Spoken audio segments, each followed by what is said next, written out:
जब यह आदमी नदी के किनारे कपड़े धो रहा था तभी अचानक एक डिब्बा बहता हुआ आ गया। उसने डिब्बा खोला तो अंदर एक अजीब सा जिनसिंग फल देखा, लेकिन अगले ही पल वह फल उसके शरीर में घुस गया और किसी तरह उसकी अलौकिक शक्ति जाग गई।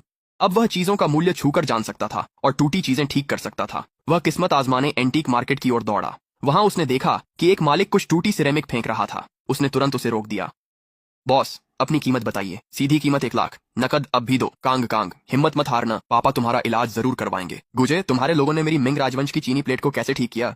सिर्फ गोंद लगाई है, तुमने इसे कबाड़ बना दिया। मिस्टर जैंग, माफ कीजिए, मैं पहले ही जुबाओ पवेलियन छोड़ चुका हूँ। मुझे पता था कि यह तुम्हारा काम नहीं हो सकता। तो अब तुम कहाँ काम कर रहे हो? मैंने अभी अभी एक एंटीक शॉप संभाली है, अब मैं अकेले काम कर रहा हूँ। अच्छा है गुजे, मुझे तुम पर भरोसा है। जुबाओ पवेलियन का वो नौसिखिया मेरी ऑनर्डर के लायक नहीं है। अपना पता भेज दो, मैं अभी आ रहा हूँ। अरे, मैं ये मिंग राजवंश की प्लेट तुम्हारे हवाले कर रहा हूँ। मैं इसे ठीक कर सकता हूँ, लेकिन मिस्टर जैंग, आप मेरे नियम जानते हैं। मैंने पहले ही 20,000 की एडवांस भेज दी है। बस एक बात है, तुम्हें इसे 3 दिनों में देना होगा। चिंता मत कीजिए मिस्टर जैंग, 3 दिनों के भीतर काम पूरा हो जाएगा। गु भाई, क्या मेरी चीनी मिट्टी की प्लेट के लिए अब भी कोई उम्मीद है? अविश्वसनीय, ये तो जादू जैसा है। गु भाई, आपकी बेजोड़ मरम्मत की कला राजधानी के उन तथाकथित राष्ट्रीय उस्तादों से 100 गुना बेहतर है। शियाओ वू, अब किस बात का इंतजार कर रहे हो? उन्हें पैसे दो।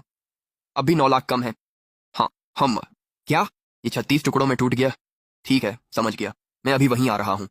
गु भाई, शेंगचेन नीलामी घर के मिस्टर शू ने अभी अभी एक राष्ट्रीय खजाने स्तर का युआन कालीन नीला सफेद जार भारी कीमत पर खरीदा था, लेकिन लौटते समय वह 36 टुकड़ों में टूट गया। मिस्टर शू बहुत गुस्से में हैं। उन्होंने पूरे शहर में आपातकालीन संदेश भेजकर प्रांत के शीर्ष विशेषज्ञों को इसे बचाने के लिए बुलाया है। शेंगचेन नीलामी घर मिस्टर शू का है, जो जियांगजो के सबसे अमीर आदमी हैं। अगर आप इस टुकड़े को ठीक कर सकते हैं तो शायद आपको जियांगजो के सबसे अमीर आदमी से मिलने का मौका मिल जाए। ये आपके लिए सब कुछ बदल सकता है। कांग कांग का आगे का इलाज एक अथाह गड्ढा है। मुझे शेंगचेन नीलामी घर जाना ही होगा। मिस्टर जैंग, रास्ता दिखाइए। मिस्टर शू, ये गूजे हैं, फोन पर बताए गए रिस्टोरेशन जीनियस। इनका हुनर इसे बचा लेगा। मुझे लगा कोई खास होगा, पर ये तो सस्ते कपड़ों में मामूली लड़का निकला। क्या इसे पता भी है कि नीला सफेद चीनी मिट्टी क्या होती है? यह तो इन राष्ट्रीय धरोहर के टुकड़ों को छूने के लायक भी नहीं है। बिल्कुल सही, हम जैसे पुराने लोग भी पूरी जिंदगी पढ़ाई के बाद लाचार हैं। ये लड़का आखिर जानता ही क्या है?